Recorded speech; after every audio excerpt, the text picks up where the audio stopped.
secondary transaction is typically quite close to an M&A transaction, meaning that you normally start with entering into a letter of intent with a seller, and on which basis you can be granted the exclusivity to conduct your due diligence on the underlying asset, and also to negotiate and enter into a sale and purchase agreement with the seller.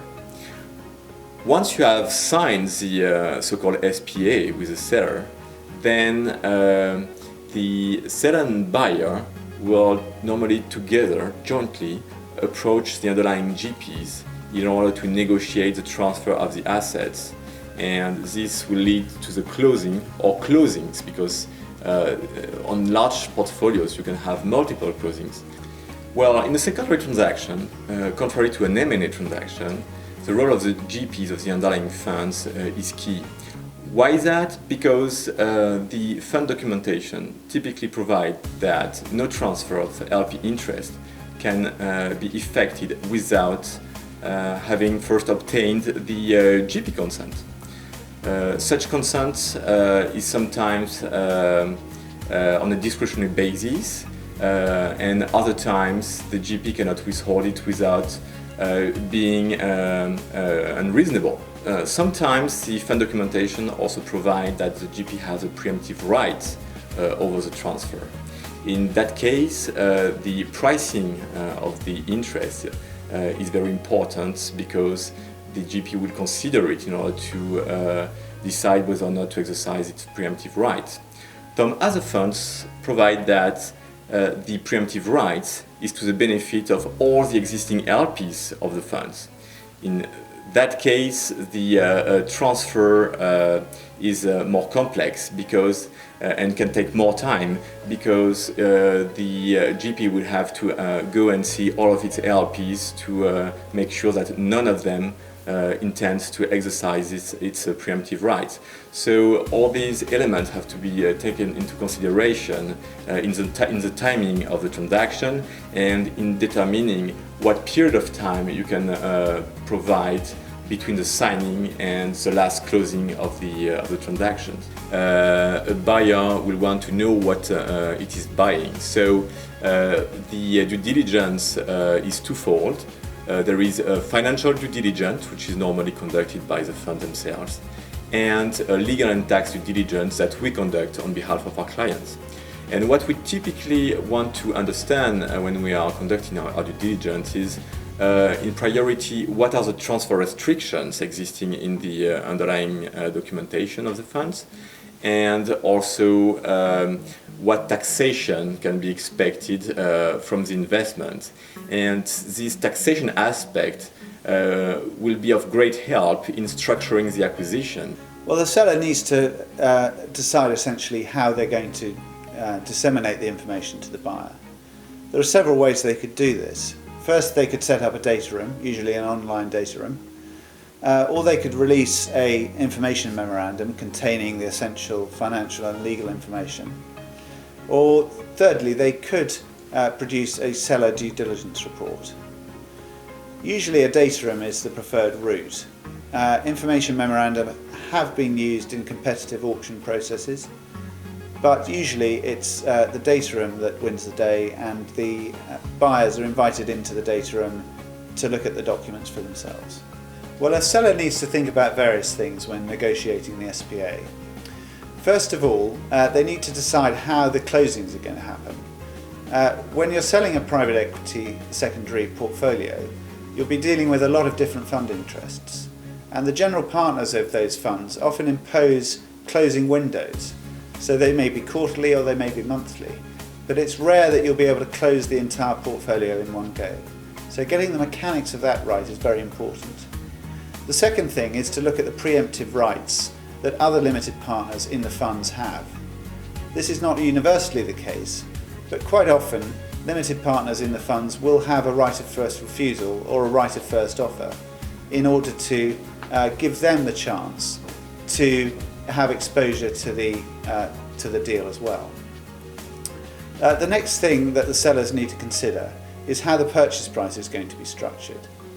As I said before, there may be vendor financing, there may be third-party bank financing that the buyer puts in place. If there's vendor financing, then clearly as the vendor, the seller needs to be sure that that financing is secured.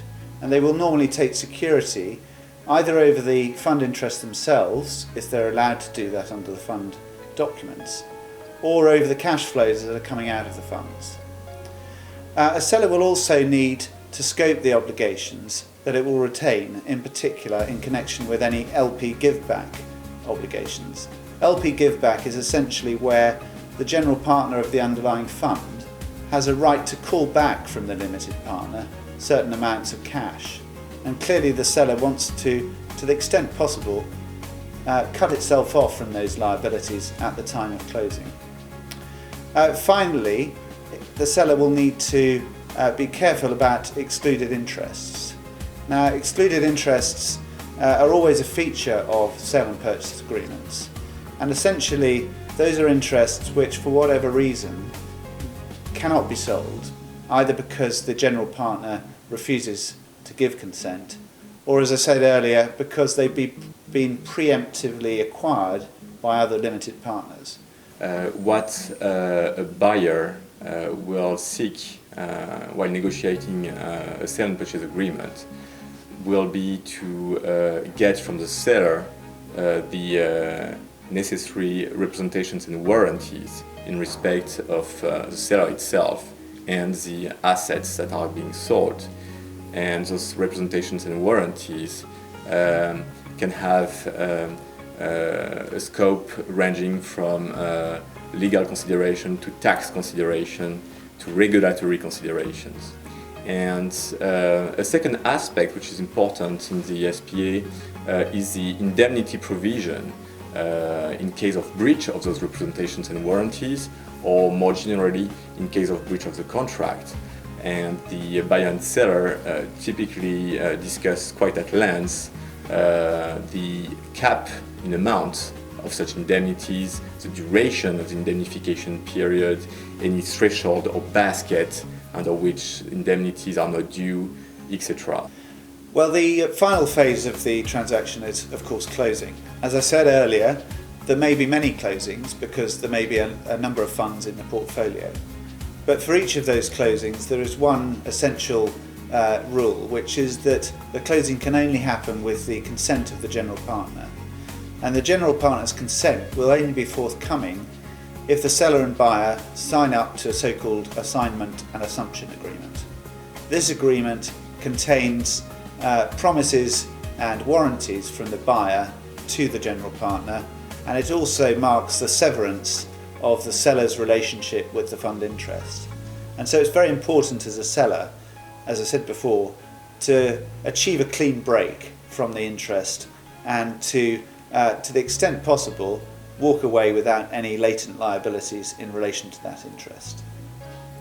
Good cooperation between the parties is key at this stage of the process, and also liaising efficiently with the general partner. Normally, the seller takes the lead in the relationship and negotiations with the general partner, but as it is a tripartite documentation that has to be negotiated with the general partner, the buyer has also a significant role in this negotiation. Key of success in those transactions is always a good relationship between the buyer and the general partners.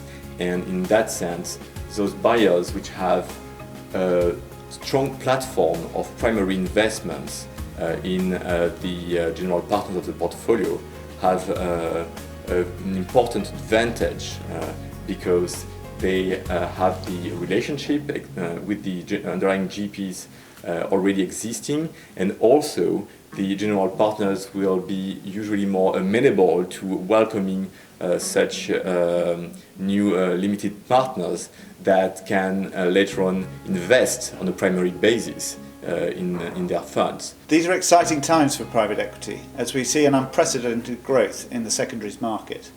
Thank you for your attention. If you need more information on secondaries transaction, please contact James or myself.